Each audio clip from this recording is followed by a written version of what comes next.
Halo sahabat-sahabat judul, sekali lagi dengan SSG Movie Podcast bareng gue Re. Dan di episode kali ini gue sebenarnya mau ngomongin film yang udah gue tonton dan tayangnya sih sebenarnya di bulan Februari 2020, which is bulan lalu. Tapi karena gue baru sempet ya untuk rekaman dan ngomongin film ini, jadi ya baru gue lakukan di awal bulan Maret ini gitu. Sebelumnya gimana kabar teman-teman? Baik-baik semua lah ya. Jaga kesehatan, terus sering-sering cuci tangan, pakai sabun gitu ya. Karena kita kan tahu ya, sekarang virus corona tuh lagi, atau covid lagi marak-maraknya gitu. Apalagi sudah masuk ke Indonesia gitu. Bukan masuk sih, mungkin baru ketahuan lah ya, tapi I don't know gitu. Tidak ada salahnya untuk kita tetap berjaga-jaga ya kepada diri kita sendiri dan orang-orang di sekitar kita gitu. Terus juga bagi teman-teman yang menggunakan masker gitu, gunakan maskernya dengan cara yang benar dan tepat dan lain sebagainya. Oke lah, itu pesan-pesan yang gue mau sampaikan ya. Kita bisa langsung bahas yang film gue tadi. Gue disebut belum sih judulnya? Belum ya. The Call of the Wild.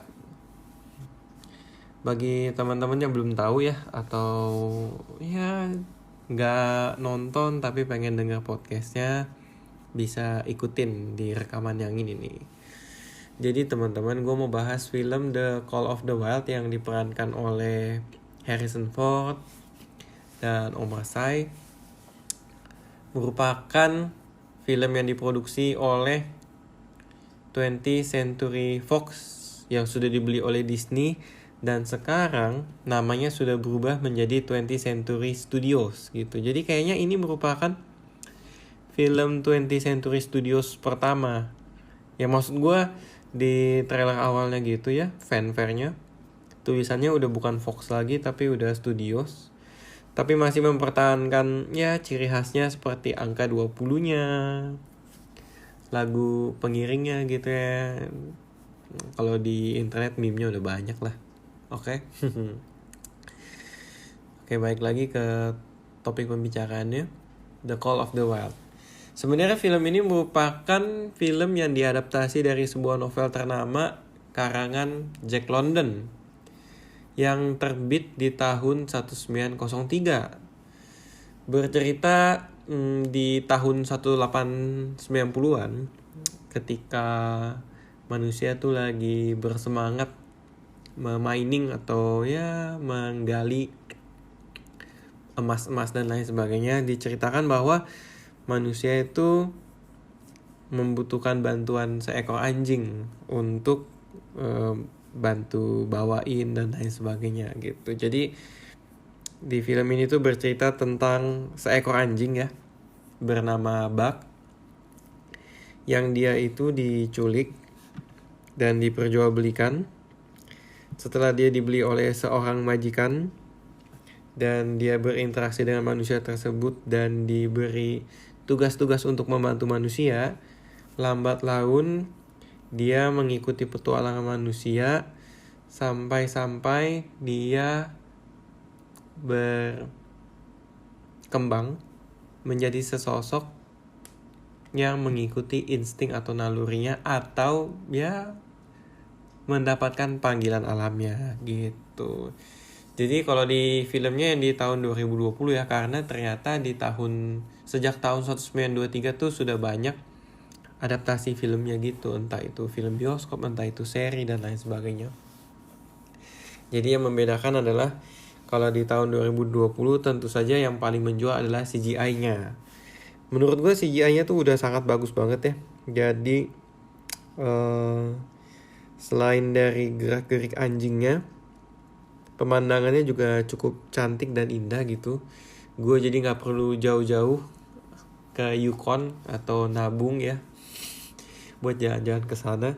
Cukup nonton film ini aja tuh gue kayak percaya aja, oh iya pemandangannya sebagus itu gitu, cerah dan lain sebagainya. Entah itu daerah yang ada saljunya, entah itu daerah yang pegunungan dan punya hamparan rumput yang hijau dan bunga yang warna-warni dan lain sebagainya gitu. Kalau dari CGI anjingnya sih, gue melihat film ini memang memutuskan untuk mencoba pendekatannya adalah anjingnya itu se-ekspresif mungkin, tapi tidak diberi dialog gitu. Berbeda dengan beberapa film yang sempat gue tonton ya, tapi tentang anjing juga gitu, seperti A Dog's Purpose ya, atau A Dog's Love gitu, serinya A Dog's Journey, dimana dia itu apa ya bilangnya ya, anjingnya sih realistik. Sorry ya, gue ambil ini beres-beres. Anjingnya realistik, tapi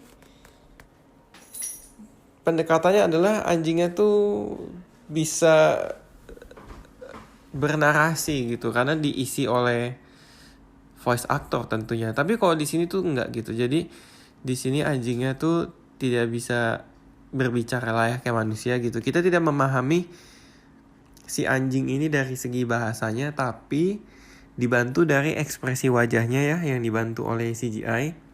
Serta beberapa narasi yang dibawakan oleh si Harrison Ford gitu. Jadi ini bisa jadi plus, bisa jadi min dari film ini ketika ada beberapa adegan emosional yang memang bisa ditunjukkan lewat ekspresi si anjingnya gitu ya, yang menyerupai manusia gitu. Ketika dia sedih wajahnya murung, ketika dia bersemangat ya wajahnya jadi bersinar.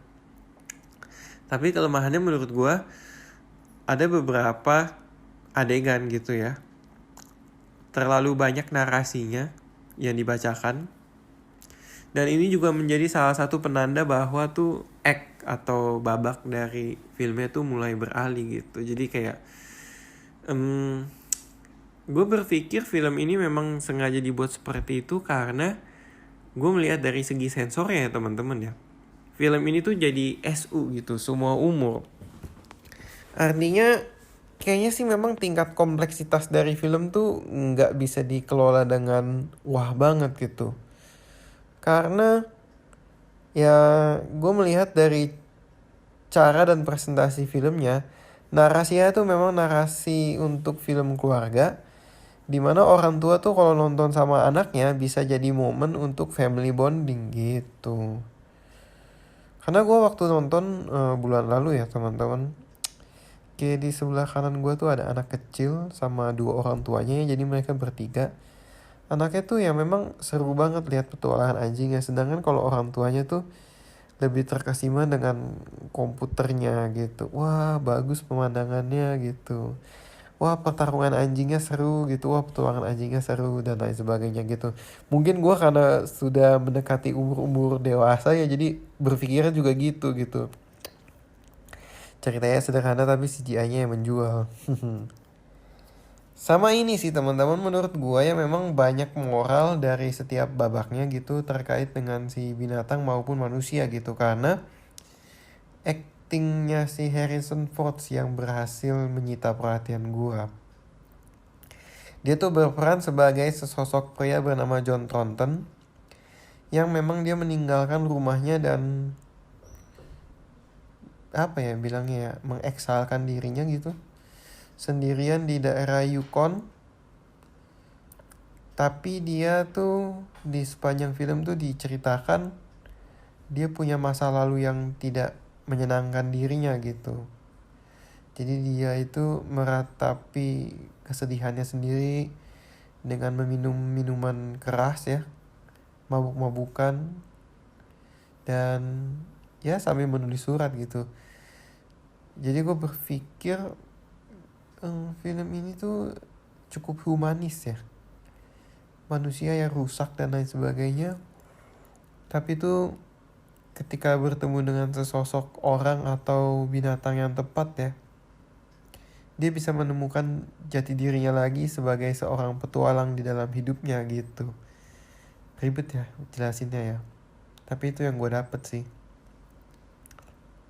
Selebihnya film ini tuh menurut gue dari segi cerita ya, karena ini kan berdasarkan novel ya, gue merasa beberapa adegan di novel tuh mungkin banyak yang dikompres gitu. Jadi potongan-potongan adegan tuh cukup terlalu banyak ya.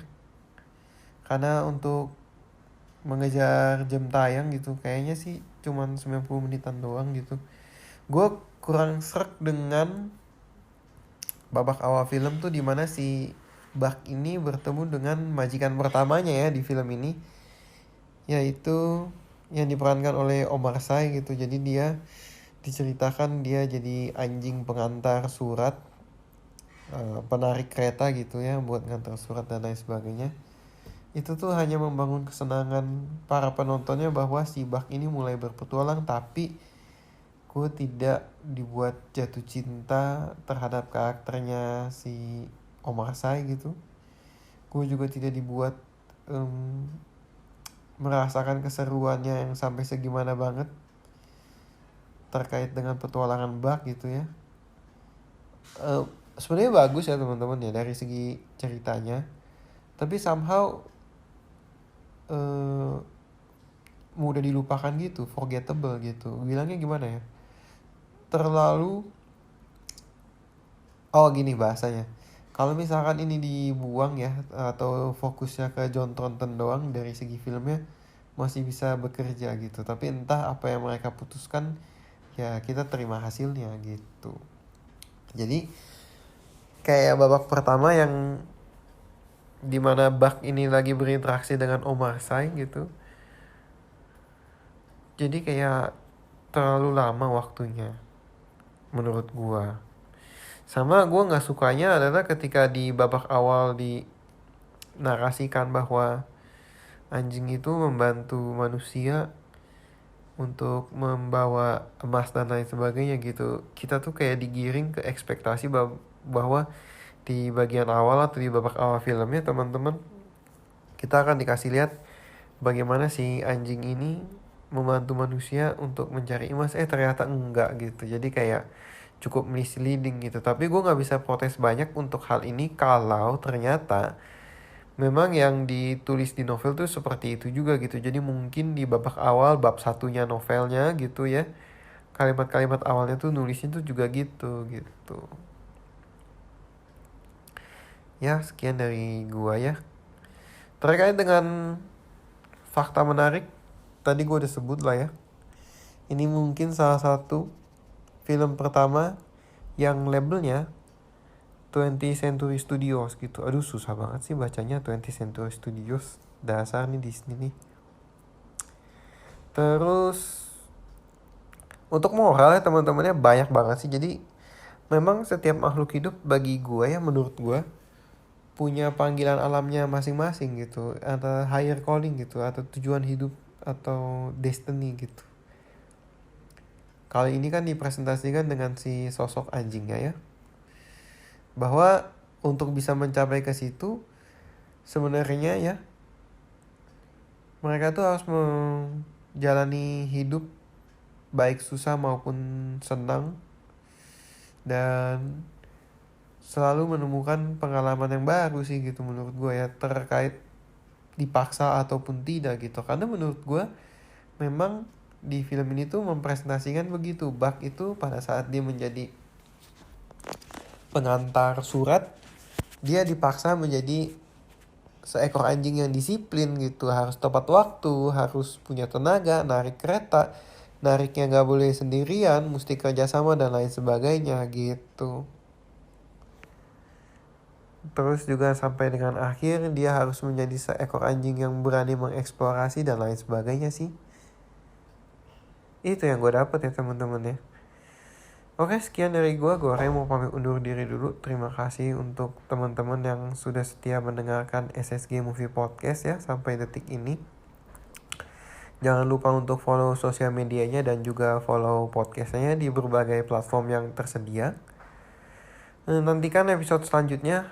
Sepertinya gue akan mereview Hitman Agent June dan Sonic the Hedgehog gitu. Jadi gini teman-teman, gue udah nonton ya, tapi belum sempat rekaman aja sih karena gue sempet ada tugas lah keluar kota.